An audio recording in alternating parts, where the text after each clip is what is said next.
Poultry fit 250 গ্রাম করে দিই প্রতিদিন আমি আমার এই বাছুর। 15 দিনে বাছুরের মাংস দ্বিগুণ হয়ে গেছে দেখেন।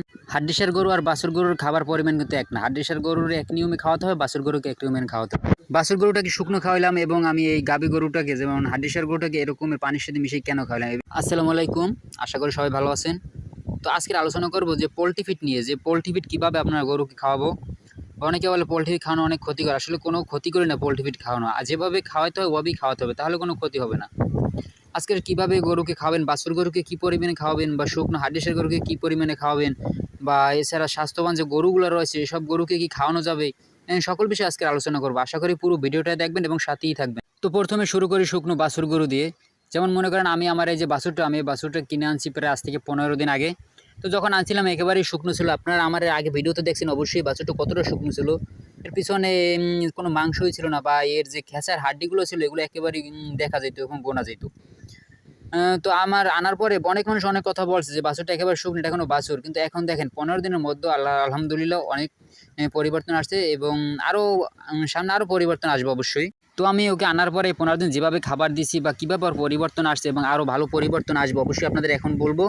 কিন্তু আর আগে একটা কথা বলে রাখি যে বাছুর গরু হোক, বড় গরু হোক, যাই গরু হোক না কেন, খামারে আনার পর অবশ্যই ওকে কৃমি ডোজ দিতে হবে। তারপর লিভার টনিক, জিঙ্ক, এটা যদি আপনি না দেন তাহলে কোনো দিনও পরিবর্তন করা সম্ভব না। যতই খাবার দেন না কেন কোনোভাবেই ওর পরিবর্তন আসবে না। বারবার বলি কৃমি ডোজ, তারপরে আপনার লিভার টনিক, জিঙ্ক এটা দিতেই হবে। তারপরে বলি যে আমি পোল্ট্রি ফিড কীভাবে ওকে খাওয়াইলাম, তা বা কী খাবার ওকে আমি দিলাম আনার পরে। তো দেখা যায় বাছুর গরুতে খরচা একেবারেই কম। তো আমার এই বাছুর গরু আনার পরে 15 দিন আমার ওর পিছনে খরচ হয়েছে আনুমানিক 800 থেকে 900 টাকা। লিভার টনিক, জিঙ্ক এটা আনছি আমার 400 টাকায়। তাছাড়া যে টাকাটা আছে, যেমন মনে করেন 400-500 টাকা অতিরিক্ত খাইছে, এর বেশিও খায় নাই। তো এর ভিতরে খাবারের ভিতরে রাখছি আমি, যেমন মনে করেন 2টা জিনিস, যেমন ভুট্টার গুঁড়ি এবং পোল্ট্রি ফিড।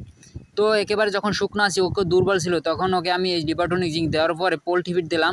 অল্প অল্প পোল্ট্রি ফিড আর ভুট্টা ভাঙা একটু বেশি দিছি আর কি। এছাড়া একেবারে শুকনো যে বাছুর গরুগুলো রয়েছে একে ভিটামিন ইনজেকশন বলতে, যেমন মনে করেন ক্যাটাফস, তারপরে ভিটামিন বি কমপ্লেক্স, এটা 5 সিসি করে একদিন পর পর দিলে দেওয়া যায়, কিন্তু আমি কখনো এটা ব্যবহার করি না বা ব্যবহার করি নাই। তো আমি এভাবেই ওকে সুস্থ করছি। দেখা যায় যে এর আগেও আমি একটা বাছুর আনছি, বাছুরটা আপনারা দেখছেন, এই বাছুরটা অনেক শরীর স্বাস্থ্য ভালো হয়েছে।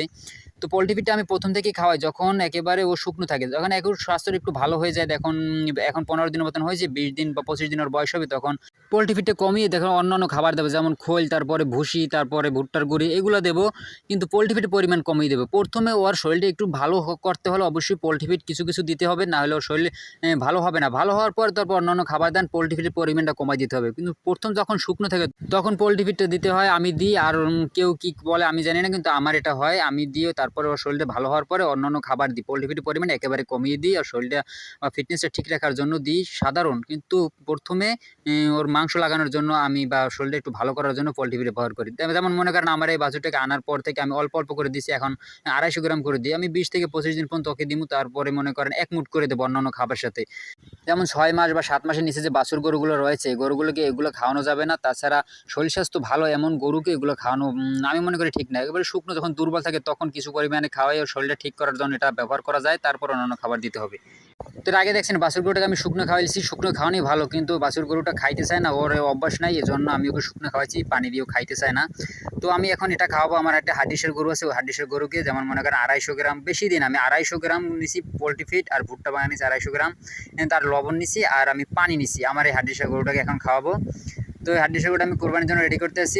অন্যান্য খাবার দিই, কিন্তু পাশাপাশি এই পোল্ট্রি ফিডটা দিই কিছু পরিমাণে, বেশি দিই না। তো এই বাছুর গরুর ক্ষেত্রে যেমন আমি এই হাড্ডিসার গরুর ক্ষেত্রে তেমনই করি, অন্যান্য খাবার তো দিই, কিন্তু প্রথমে পোল্ট্রি ফিড দিই, তারপরে একটু শরীর স্বাস্থ্য যখন ভালো হয় তখন পোল্ট্রি ফিডের পরিমাণ কমিয়ে আমি অন্যান্য খাবার দিই বেশি বৃদ্ধি করে। তো দেখা যায় যে আপনারা যারা হাড্ডিসার গরু পালন করেন, আপনারা যদি এরকমের অল্প অল্প দেন তাহলে বেশি একটা সমস্যা হবে না আমি মনে করি।